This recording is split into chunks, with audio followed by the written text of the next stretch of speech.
Hello and welcome back to Highway to Hoover, a production of SEC Extra over at d1baseball.com.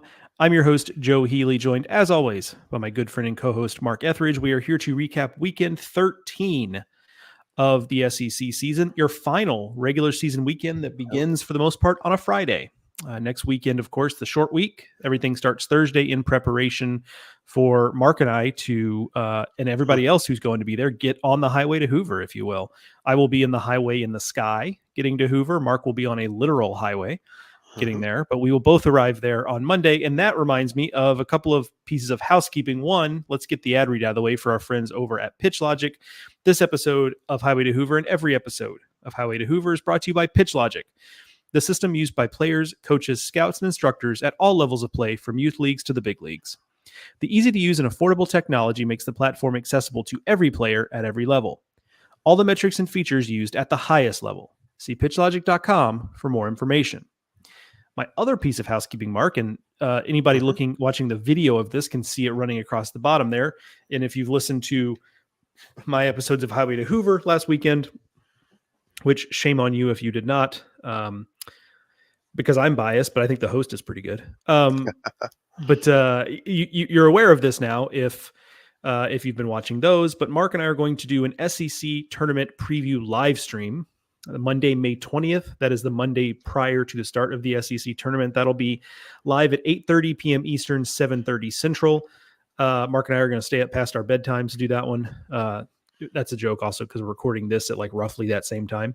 But so that will replace your usual weekend recap episode of Highway to Hoover. So the combination of just the fact that everything starts a little earlier and the fact that we'll be in Hoover on Monday has made it to where it doesn't make a lot of sense to do a weekend recap episode like we normally do. This live stream will replace that. If you join us live, bring some questions. Mark and I will be doing a little bit of a Q&A along the way on the live stream. So we're looking forward to doing that. Maybe getting a special guest or two to join us TBD on that part. But at a bare minimum, you'll have Mark and I, we'll do some Q&A. We'll preview the bracket. If you're not able to join us live, no worries. The live stream recording will be available forever. The internet lives forever, but you can go to our social media accounts, D1 Baseball, D1 Baseball SEC Extra, or D1 Baseball's YouTube account and watch the recording or watch it live.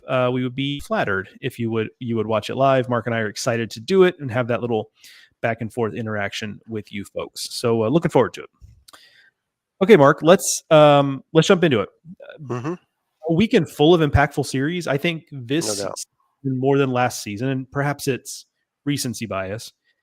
It does feel like we've got maybe it's just the series are perfectly spaced out just in terms of who's drawn who to finish the season. But it does feel like this weekend, and then even looking ahead to next weekend, we've got more series that really have very clear stakes than we had last year. And again, that could be my memory failing me, but it does feel like that's the case. Yeah, certainly. I mean, you're coming down to the final weekend. Kentucky is going to host Vanderbilt. The SEC championship on the line for Kentucky. Potential regional berth on the line for Vandy. South Carolina, who really took it on the chin, probably cost themselves a hosting spot this weekend.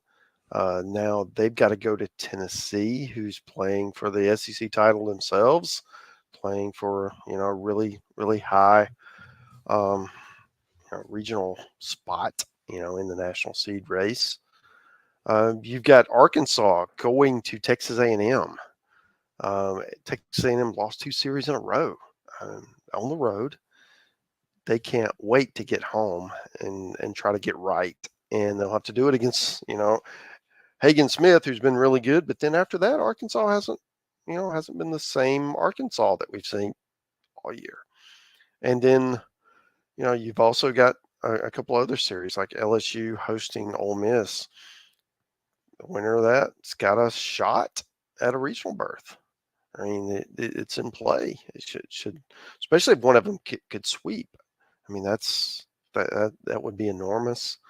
You're also looking at Florida, who is backs against the wall. They're going to play the top team the hottest team in the country, the number 2 RPI team now, Georgia, who's coming off a super exciting weekend where they swept South Carolina. Florida's got to go in there and they've got to win 2 out of 3 in order to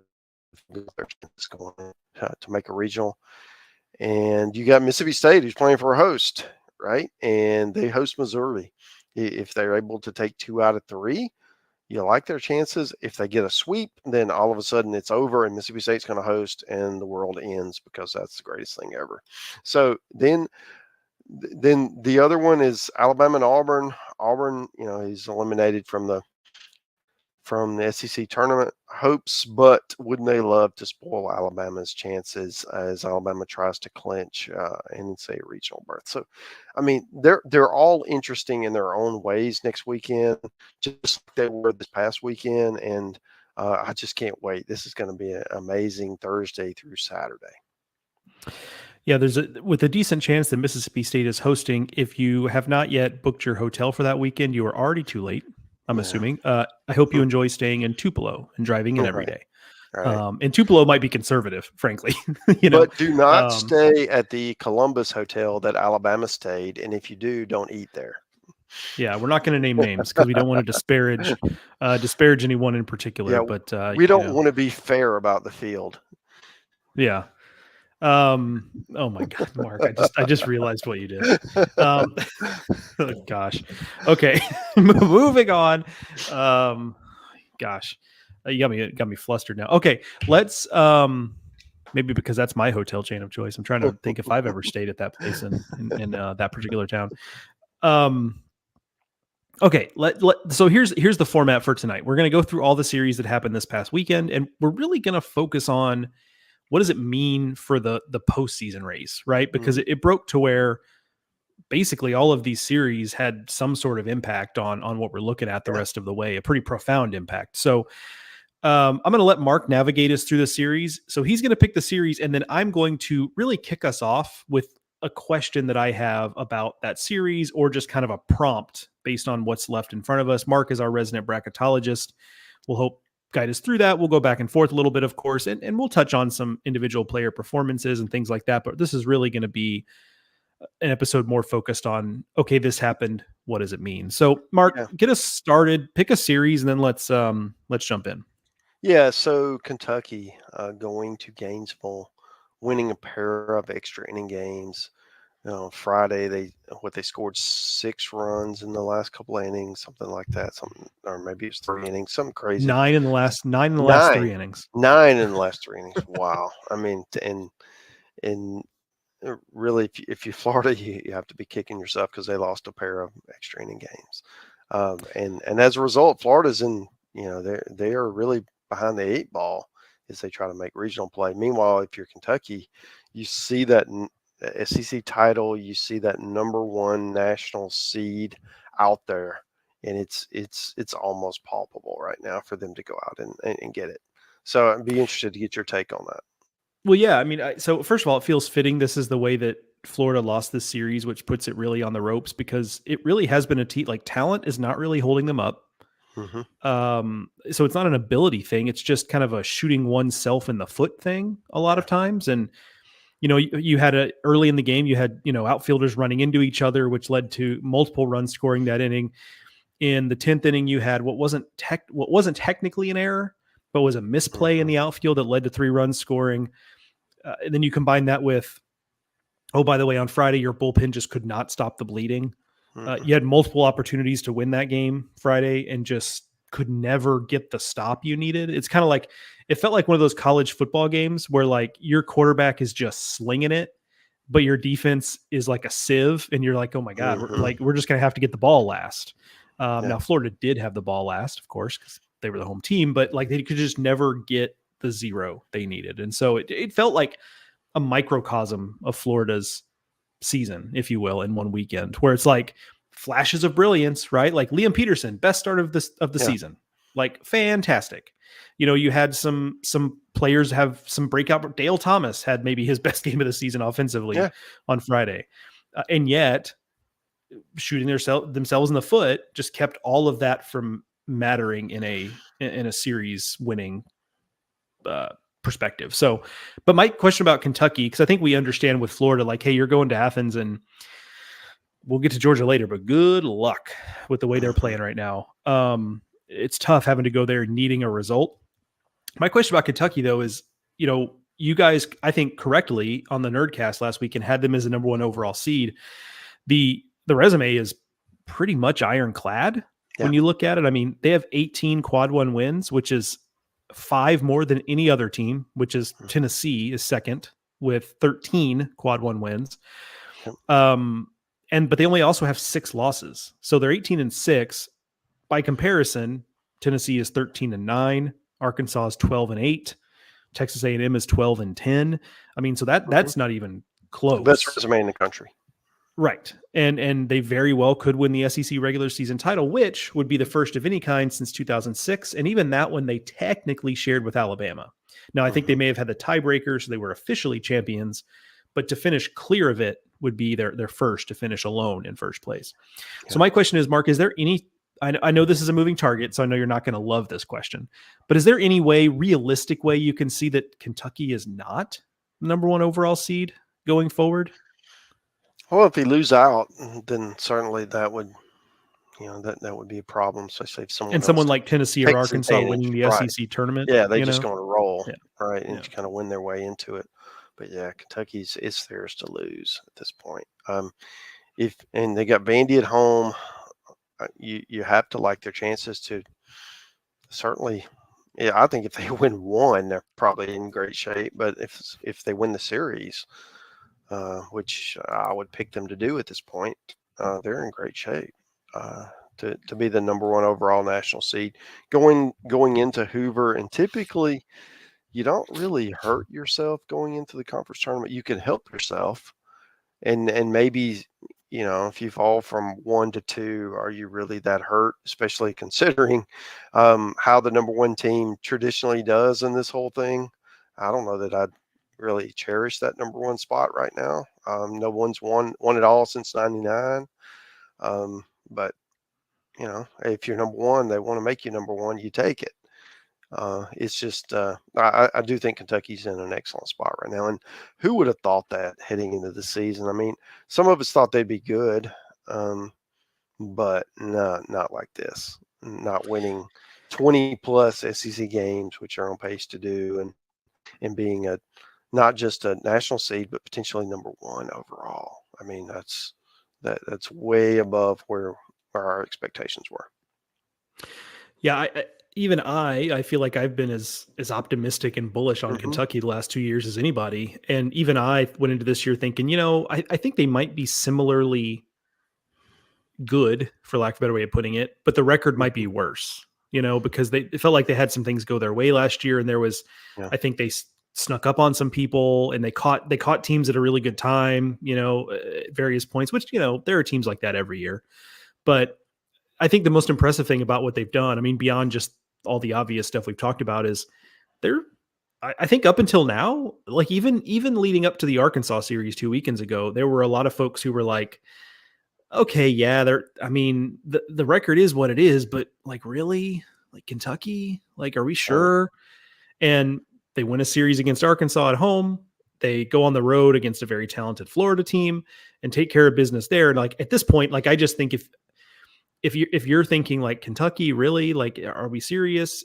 I think at this point you're just kind of being willfully ignorant about the situation, because I just don't know what else you'd need to see. Right now, that doesn't mean you take them on a neutral against every team forever, or I mean, you put them on a neutral with Tennessee. I think there'd be a lot of people picking Tennessee, and I'd have to give it a hard think. But in terms of like, does this team have its place among the very best in the sport this year? Like, absolutely. And if you're still waiting around for some sort of collapse, like, they're 20-7. I don't know what to tell you. Yeah. Well, it's that age-old argument about best versus most deserving, and you look at their resume, and they are definitely the most deserving. This is the best. They're going to win the SEC, which is far and away the best league in the country, and they have the best metrics. They have. I mean, you just want to stack it up with anyone you want to name. Even Tennessee, who beat them in Lexington, they don't have the full body of work. I mean, it's one weekend. Yeah, you take Tennessee for one weekend, But over the course of 56 games, Kentucky has had the better season, and that's where we are right now. Yeah, I think it's helpful for them too that A&M fell a little off the pace this weekend, because that series next weekend between A&M and Arkansas is in College Station, which so you favor A&M in that. And so that will help in that regard. Now you still got to worry about Tennessee from a Kentucky standpoint, because you don't have the tiebreaker with them, for one. And then furthermore,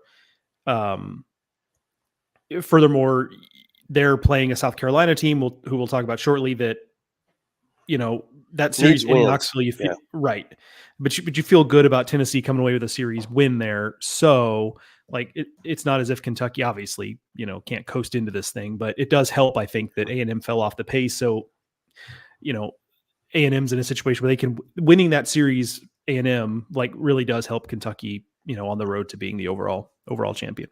Yeah. All right, Mark, what series sticks out to you next? Probably Georgia, just going in and just bludgeoning South Carolina, scoring all those runs. I mean, it was amazing what they did offensively. South Carolina, who's pitched okay this year. I mean, they hadn't been Arkansas, but they've been okay. And Georgia just absolutely manhandled them. You were there for part of it. I know that you got to see some of the lightning bolts that Georgia was sending out of the park. Trey Phelps, and coming out party for that dude. He had 4 homers for the weekend, homer to every game. It's Corey Collins. It's a really good lineup, and Georgia's pitching okay. They're not pitching. They're not going to be a team that beats you 2-1, but they don't have to. Man, they're going to score some runs. And they've got guys that are going to eat innings and keep them in the game. And I went from thinking Georgia was a scary regional team to, heck, man, they may be a national seed at this point, the way they're playing. They got Florida coming in next weekend. You'd have to favor them to win that series. And if they do, they're going to go into Hoover, the 5 or the 6 seed. Maybe better if A&M stumbles. And they could be one of the top 8. They really could. Their RPI is 2 right now. 2. Remember, this is the team that I know I was really critical of for their early conference schedule, because they played no one on the weekends in non-conference. They had a lot of good midweek games, right? And they were able to build RPI points with those midweek games, and then they've gone into the SEC and they've crushed it. And that's, if you win those hard games that you play, the RPI will reward you, and that's what we're looking at with Georgia right now. Yeah, Georgia is I think the 2024 best example of the Butch Thompson rule of players are allowed to get better, where, part of it was injury for Trey Phelps, but he's also clearly coming into his own. Colby Branch got off to a really slow start, and Don't Look Now is tied for 3rd on the team in home runs with 15. Corey Collins got healthy and obviously got better. Like Charlie Condon became the best player in college baseball. And then you mentioned the pitching. Like to me, that's what's really changed about this team is I'm with you in that I, about a month ago, was like, yeah, this is just a team that if they get into a regional, because back then we were still saying like if they get into a regional, that's a team you're absolutely not going to want to see, because they're going to be capable of putting a bunch of runs on you and burying you. And now they've gotten to a point where it's like, this could be an Omaha team. Like I'm not going to fool anybody and try to say, oh, this is an elite pitching staff. It's not that, but they found some pieces and they're throwing it pretty well right now. And if they continue to get healthier, get Charlie Goldstein back, like it could even get a little bit better. So I came away very, very impressed with the way they played. I think the most intriguing big picture storyline of the weekend, unfortunately for South Carolina fans, is that the idea that Carolina went into the weekend with an eye toward hosting. If they win that series and they were the home team, I think that's where most people would have put their money. Yeah. If they win that series, they're in decent shape to host. Now they have to go to Knoxville next weekend. You don't love that. So that was always going to be a challenge, but they would at least had a path. But now you're looking at a situation where, they're like oh crap, we have to go to Knoxville and we have to win some games to feel better about our chances in the postseason. So, I mean, talk about just a swing of emotions and a perfect encapsulation of how quickly fortunes can change in this league. Yeah, I mean, it's life in the SEC, man. That's what everybody talks about is, it's a gauntlet week to week. I don't, I'm almost tired of hearing it, but I keep hearing it that every weekend is like a regional because of that's the intensity, that's the players you're facing. And I guess it's true, man. I mean, it's so hard for these teams to be able to go through and excel week after week without any kind of bye week, without any kind of letdown week where you can get right. And I almost think that's why, LSU and Ole Miss have kind of gotten right because they had weeks against Auburn, no offense to Auburn, where they could just kind of do some things and get some confidence and then be able to play better afterward. And South Carolina needs that, and they're not going to get it because they're going to Knoxville. And I mean, they have 13 wins. If they get swept, they're going to need to go into Hoover and win some games, or at least one. And yeah, they've got to win a game, I think, in Knoxville, just to feel good about the next week, the following week, and even then, you're kind of limping in. So it really changed because after coming into the Georgia series, we felt okay about South Carolina, right?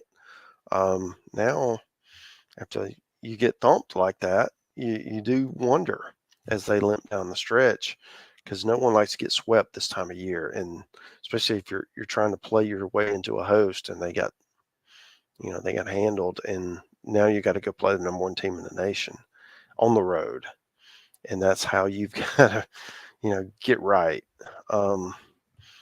Good luck. I mean, that's just not where you want to be, and then but that's where they are. Yeah, I described it off air before we came on of Georgia throwing South Carolina into a wood chipper. That's kind of what it felt like. Just, South Carolina had, especially once they got in the bullpen, South Carolina just had nothing for Georgia's offense. And a lot of teams won't, right? That's not unique. There's a point I've made on the weekend waypoints videos, Mark. I bring this up so that, I mean, A, you can maybe back me up on it, but also just check me to make sure that what I'm saying is correct. But the reality of the situation is that we're going to go into Hoover with, I mean, you look at what we have in the conference and you've got South Carolina sitting on 13, Vanderbilt sitting on 12, Alabama sitting on 12, Ole Miss and Florida sitting on 11, LSU sitting on 10. It's entirely likely that we're going to end up with how many teams? That five teams sitting on 13 or 12 to 14, let's say. Okay. And so, and I think I get asked this a lot. I know you get asked this a lot. Is 13 the magic number? And I say, well, yes, in that it is a bare minimum to just get in as a, you do nothing in Hoover. If you win 13, you're at least in the conversation. Depends on your RPI, but yeah. Right. Depends on your RPI. And it also just depends on what else is happening. I mean, there was a few years ago where,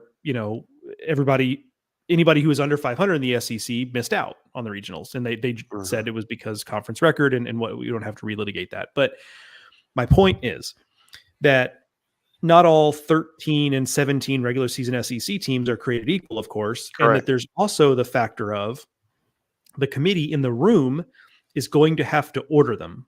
And it just stands to reason. Let's say, hypothetically, we have 3 13 and 17 teams that go to Hoover and lose that opening game.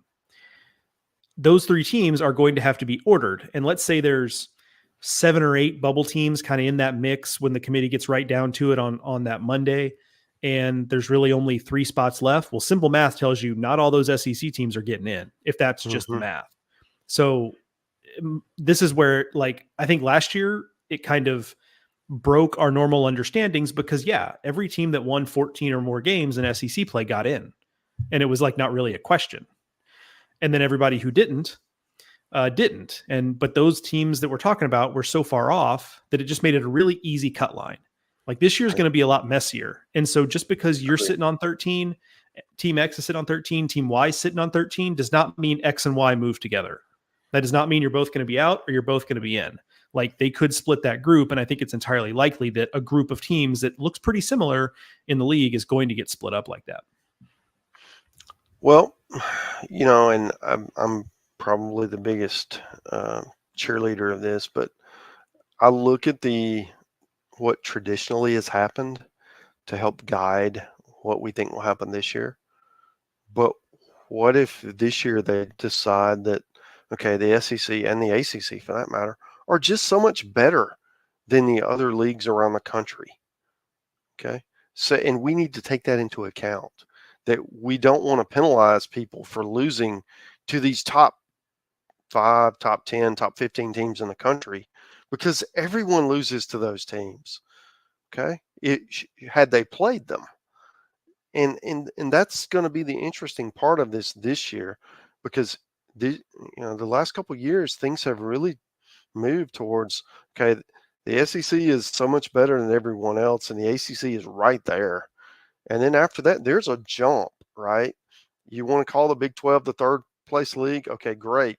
But there are 8 to 10 teams that I would think would, in the SEC and the ACC, that would contend to win the Big 12 right now. And I'll throw that out there against anyone, any of the other leagues as well. But we don't know that because they don't play, right? So, it's just anybody can say whatever they want. But I do think there's an argument to be made. You look at the metrics, you look at the talent, you look at all these different things. And as a result of this, it's going to be interesting to see what the committee does. Do they follow what they've always done? Or, and there's all kind of that 13 win under 30 RPI is kind of the cut line. Or do you expand it? And I don't know what the answer is. Honestly, we all can have opinions on it, but I do think that if there's an opportunity for a really strong RPI team that maybe doesn't reach what that 13 win plateau, you could make an argument this year that what they've accomplished is as impressive as somebody who won 15 league games in another league, or finished 500 in another league. So it's interesting to see where this lands, because it is different, and it's not just this year. Next year it's going to be even more intense, because with the way expansion is going, all of these top leagues are gaining teams, they're gaining power, they're gaining players, who are transferring up. It's even, I think, going to be more blatant where the power is. And what does that do when you're trying? It should be like softball, right? Where all 13 SEC teams made regionals, right? I don't know that we're there yet, but I could see where this is heading. It's just how quickly are we getting there? And I'd love to get your thoughts on that. Am I just am I an SEC homer for saying that, and it's really not just SEC. I think ACC is in a similar spot, but it's just where all of the power is heading. You asking which side of the Feinbaum collar you fall on? Is that what you're getting at? Yeah, absolutely. Go for it. Yeah, so I don't disagree with your larger point. I just, maybe it's like, I tend to not be a cynical guy, but so maybe this is my one shred of cynicism, is that I just don't have a lot of faith in the committee, and who I'm not calling idiots, or like some people go too far with it. Like, these are guys who like are just trying their best, right? Like, we can criticize the choices, they're trying their best. Yeah. I just don't have a lot of confidence in a change in philosophy like that year over year. If I'm wrong, I'm wrong. Like, we'll come on here, we'll talk about it. We'll say, hey, this is unprecedented. Like, this is what they clearly saw. Hopefully the committee chair will shed some light on it, but in the call that you jump on. But I guess I just don't have as much confidence that will be seen that way. And I think we talked about this. It is a political process. In some ways, whether or not we like it. And I think for the most part, we don't. Like, that's part of the thing, but we'll see. I agree with your larger point. I just don't know if it's going to result in the output of bids, but we'll find out. Yeah, and there's Let's no way for us to know. But it, no, for sure. it is something I felt it was Yeah, important to bring up. I think you are right, and we will see how that plays out. I'm going to commandeer on the next series, Mark, 'cause I think it's a good segue. Mhm. LSU and Alabama, two teams that are just Yeah, firmly on the bubble. yeah, Alabama, weird year, by the way, in so many ways, but an RPI of 11, despite being 3 games under 500 in conference play. yeah. That's just been It's all about who you play. I mean, yeah, they've look been, at their schedule. Their intra-conference strength of schedule is far and away tougher than any other conference team, right? In any league. and they play good. They play good midweek games. Typically, the fact that the Sun Belt is a better league now than it was 5-7 years ago. It's always been pretty decent, but 5-7 years ago versus now, it's no contest. It's a better league now, so Mhm. that helps, I think. Regardless, so two teams that are very much on the bubble. Alabama playing at home. And my biggest takeaway from today was that welcome to the party, Ben Hess. Yeah, he was Welcome, good, wasn't welcome back. He threw he? the Yeah. ball well. We're now looking at. I wonder if he vomited out some demons last weekend when he got sick with the food poisoning. So, Yeah, I mean, if we're yeah, now looking at a post food poisoning Ben Hess, and this is what he yeah, looks like, suddenly Alabama is just looking like a different team because that's the guy we've been looking for all year, yeah, and it hadn't happened, and suddenly today he found it, and so LSU, you're kind of from an LSU perspective, like you're heartbroken if you're an LSU fan because you got the pitching you needed in Game yeah, 3. It's not like they lost this game 10-9. I mean they were it was 4-3. They were right there. They got the pitching they needed, and Alabama's guy who hasn't pitched like that since non-conference play just pulled something out of his back pocket. Which I shouldn't say that because that mhm, makes it sound like he was scuffing the baseball or something. He pulled out a performance that he hasn't had all season long, and so that's the way the cookie crumbles sometimes. But anyway, yeah. I wanted to welcome Ben Hess to our party because that was one heck of a performance today. Yeah, I mean, LSU, kind of like Florida, lost a pair of one-run games. I mean, certainly the Friday game they led, and then give up walk, hit batter, E2, give up 2 I mean, runs. that's the one that's gonna if they don't make the Oof. tournament, that's the loss that's Yeah, gonna stick with them. I mean, yeah, you could probably find several others during the year. Every team can, but that's the one I think that's gonna stick with them because it's not just the way you lose it. It's that like Malazzo's a good defensive player. right. Like he makes that play 99 times out of 100 Mhm. and probably more often than that. And it just didn't happen. Yeah, and so if you're Alabama, you're 12 and 14. You go to Auburn next weekend. You have to think you'll at least get one, which with an RPI of 11, you like Yeah. your chances. If you get two, then you take all the mystery out, and if you win three, then you go into Hoover with a chance to, because your RPI with 3 road wins against a top 50 RPI team, you'll probably have a top 10 RPI. You go on a run in Hoover, and you can do what Florida did a few years ago. You go in at 15 and 15, you win 3 or 4 games, then you host. I mean, so it's not likely, but it's it's at least an option that other teams don't have. So, but if you're LSU, you've got Ole Miss this weekend, who suddenly found themselves. They're playing really well at home. Um, Ole Talking Miss about teams did, that found pitching. yeah. Now Ole Miss has got to go on the road and replicate that, and we'll see what they can do against the LSU team. They both need wins. I mean, Ole Miss 11 and 16, LSU 10 and 17. Um, it kind of feels like LSU might win 2 out of 3, and they both end up in Hoover with 12 wins, and they both got to go on a run to do something. So, but if one were to sweep the other, or if Ole Miss gets the road series win with their RPI, then they got a really compelling argument to get in the field. So that makes that series next weekend so interesting because, that's what we want. We want these last, series, the last couple series to be meaningful. And I think we got it, especially with that one in Baton Rouge next weekend.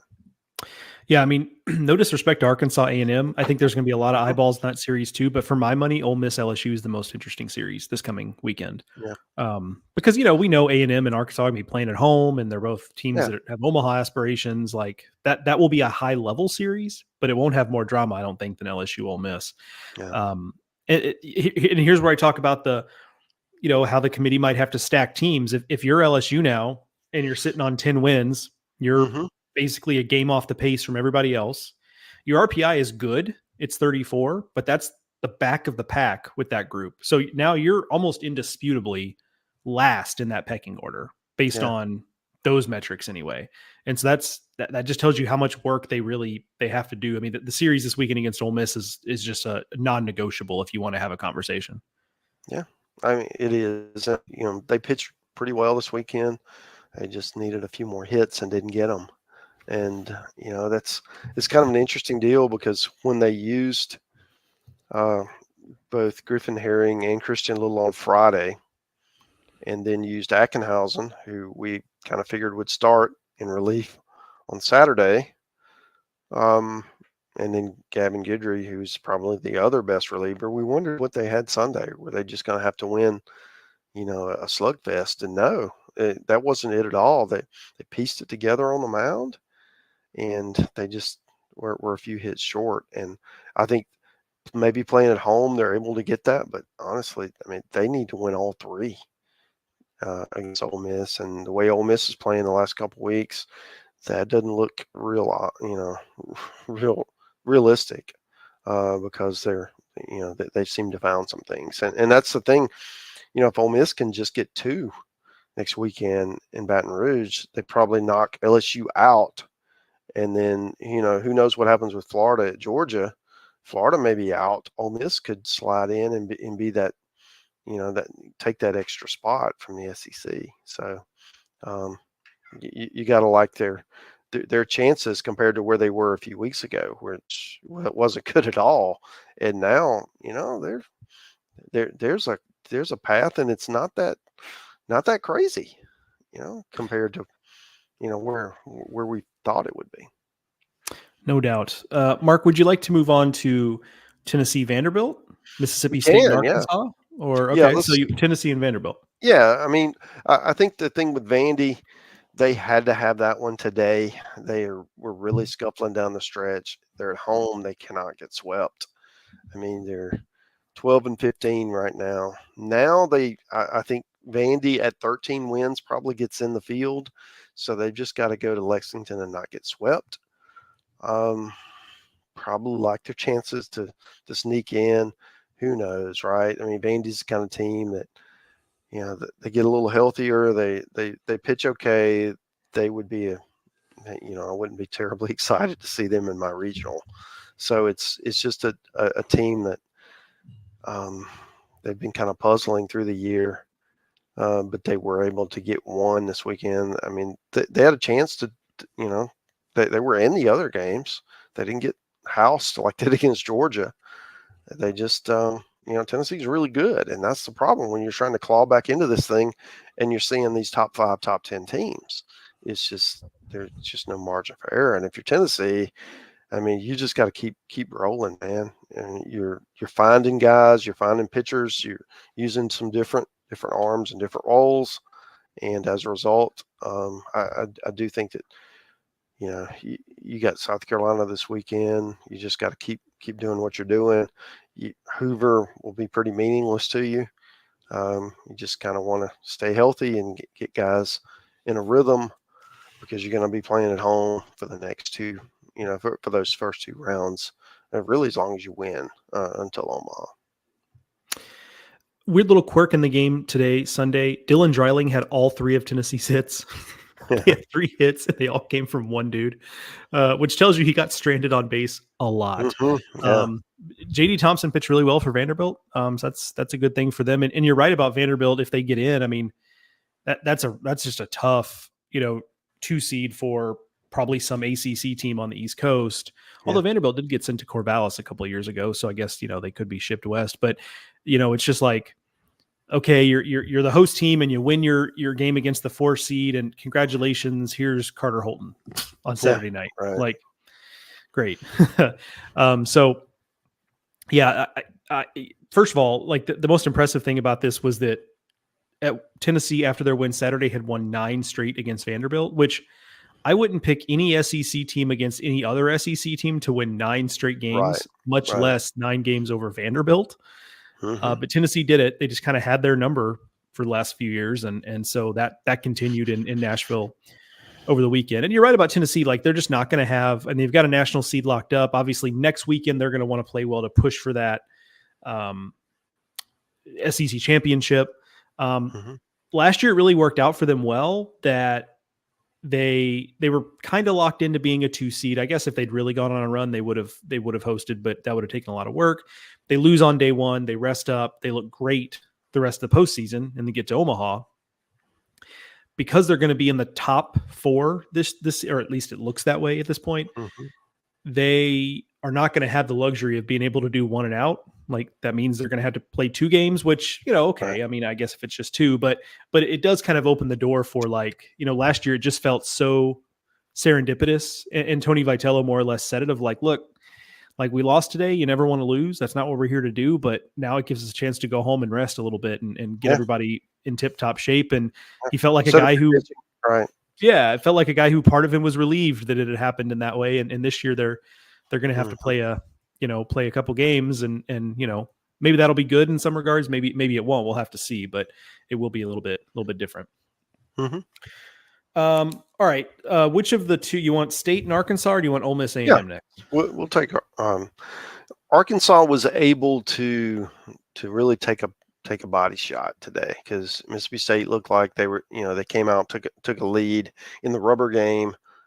Maybe they're able to take the series, and Arkansas just stormed back. And I do think that was, that we've had questions about Arkansas's offense and the fact that they were able to come back and just kind of take over when they needed to.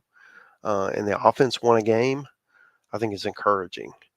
If you're Mississippi State, you really just needed to get out of Fayetteville with 1. And I think that's why they used Brooks Auger yesterday in Saturday's game to make sure that they won that one. He used him in relief. He's been their third starter for the last few weeks.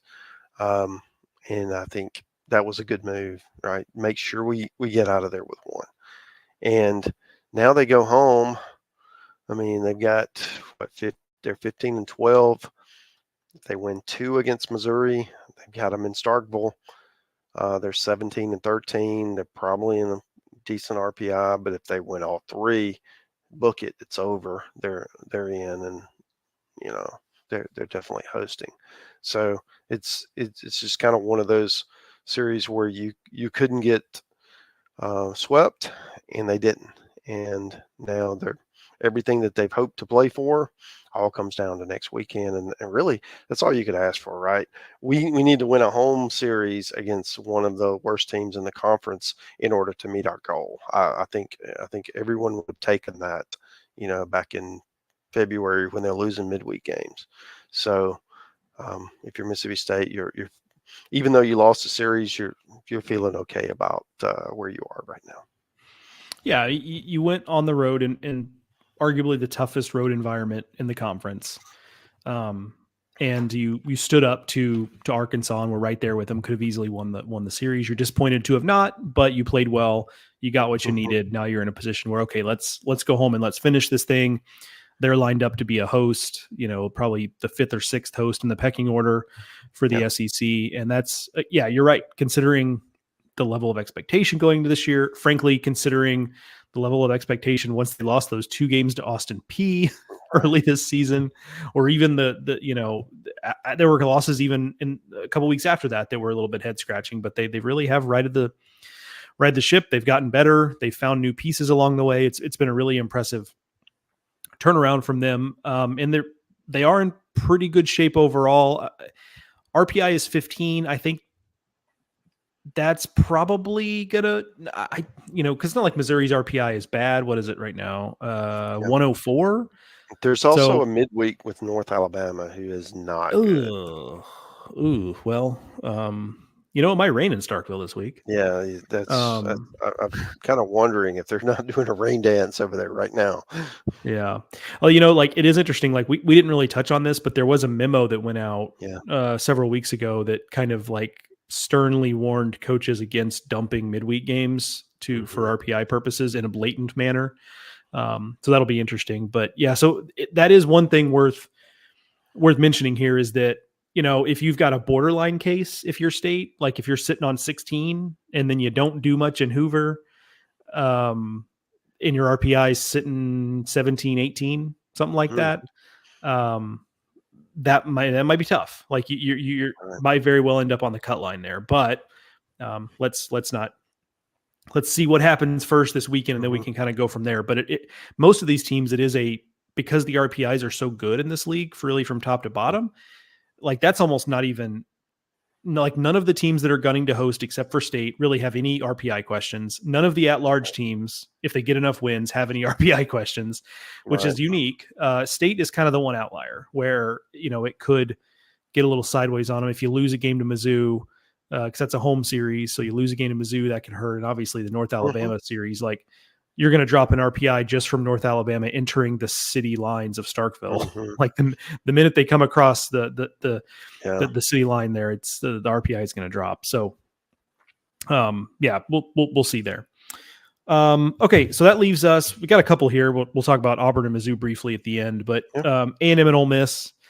Obviously, Ole Miss just did that. I think I've already made this reference this season, but just did that GIF of the Undertaker, the wrestler coming out of the casket.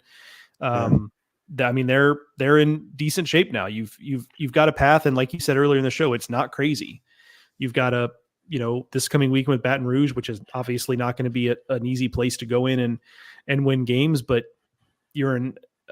Considering we expected them to drop this series and would not have been shocked if they'd been swept, and instead they win it, and they're just in a whole lot better position than I think we had thought going into the weekend. Absolutely. I mean, if you're A&M, this is 2 series in a row. You've lost at LSU, at Ole Miss, and you had people like me who were saying that A&M may be the best team in the country. And now, after a couple of weeks of this, you're wondering, okay, well, are they still the best team in the country, or is, maybe life on the road in the SEC against teams that have something to play for is challenging? I don't know. Right. And I do think it does give you pause about A&M.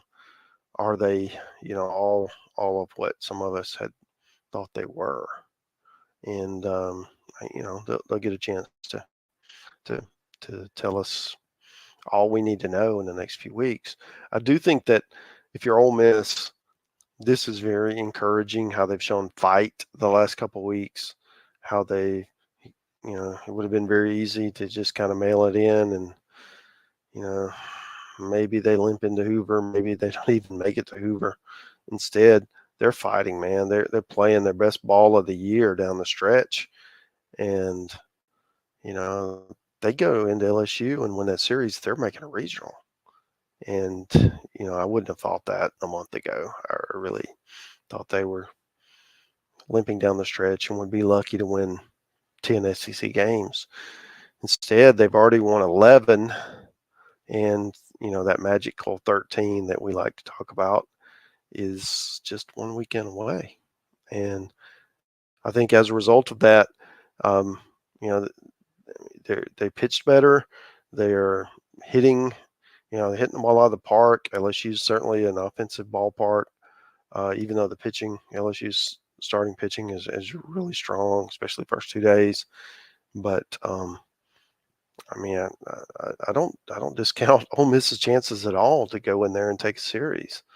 And I think the winner of that series is still alive, and the loser, Ole Miss's game ahead, they're not completely toasted yet if it's Ole Miss, because you could still go in at 12 wins into Hoover and play your way in, especially with an RPI where Ole Miss is, which is around 20.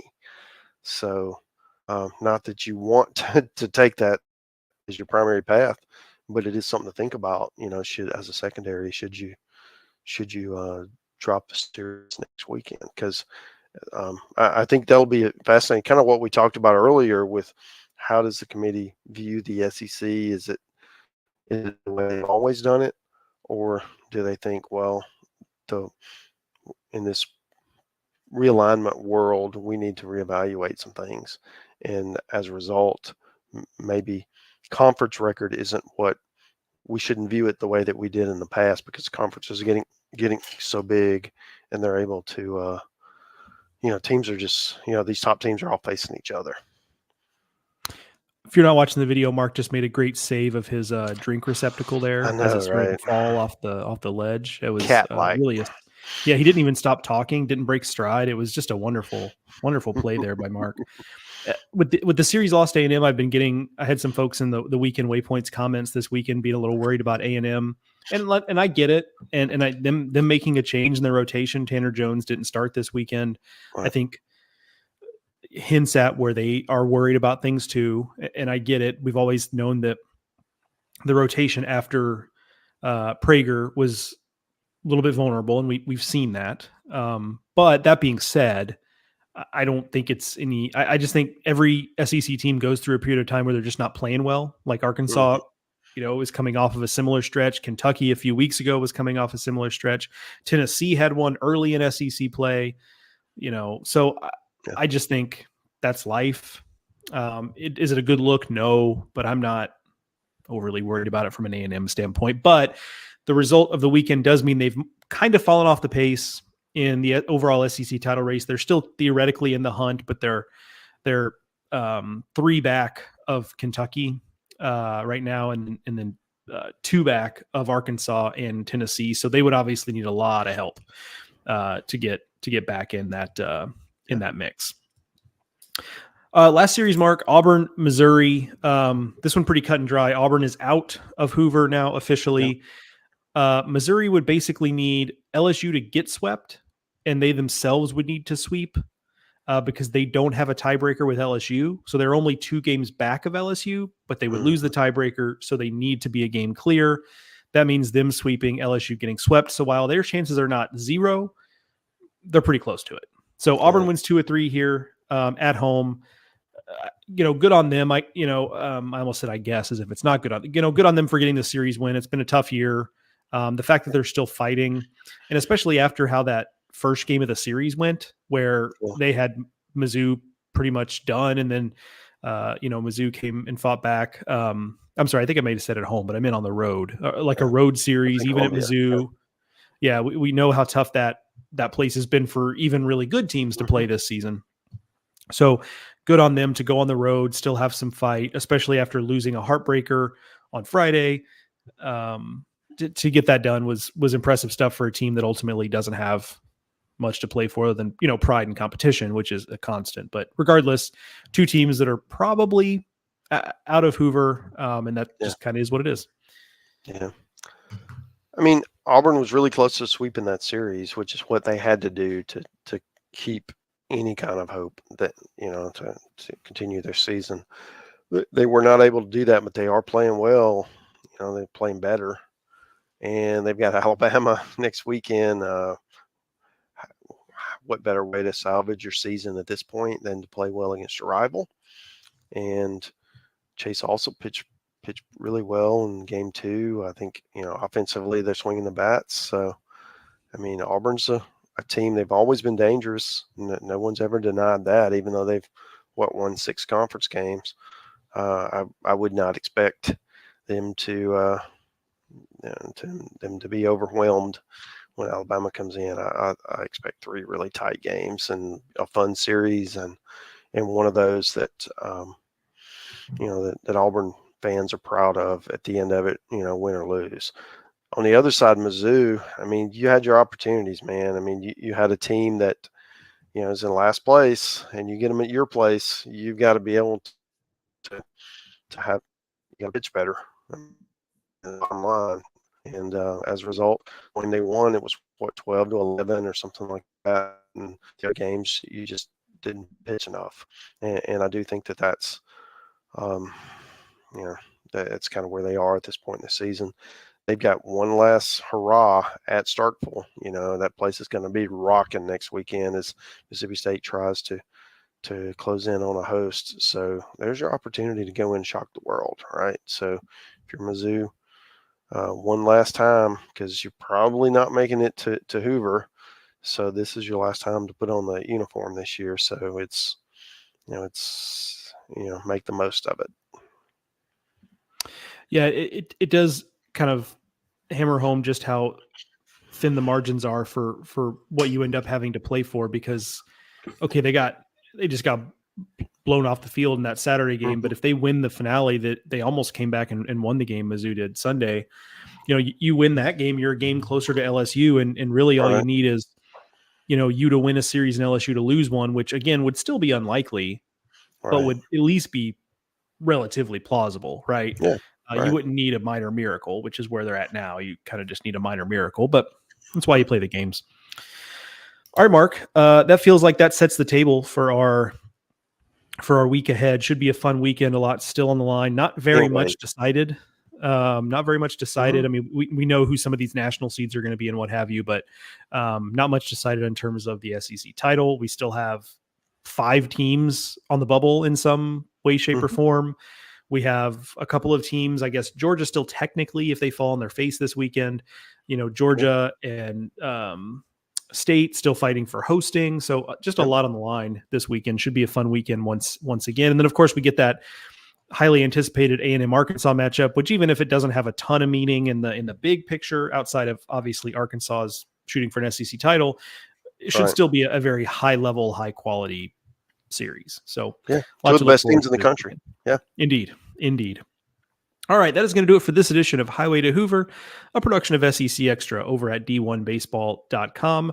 A reminder again, Mark and I will be in a little bit different format next week. We're going to be live streaming Monday night, May 20th, 8:30 p.m. Eastern, 7:30 p.m. Central Time. You can watch it on our X or Twitter, formerly known as Twitter, handles at D1 Baseball and the SEC Extra Twitter handle, or you can watch it on D1 Baseball's YouTube live. If you follow us on social media, you'll be able to find it, no problem. Bring some questions. Mark and I will hopefully have some answers, but no promises. But that will replace our usual weekend recap podcast, so there won't be one in your feed Monday morning. Instead, you'll be getting a live stream Monday night, which you can then go back and watch later if you can't catch us live, but we sure hope that you can. Thank you to Pitch Logic for sponsoring this and every episode of Highway to Hoover. Thank you to Mark, as always, for joining me, and thank you, the listener, for listening.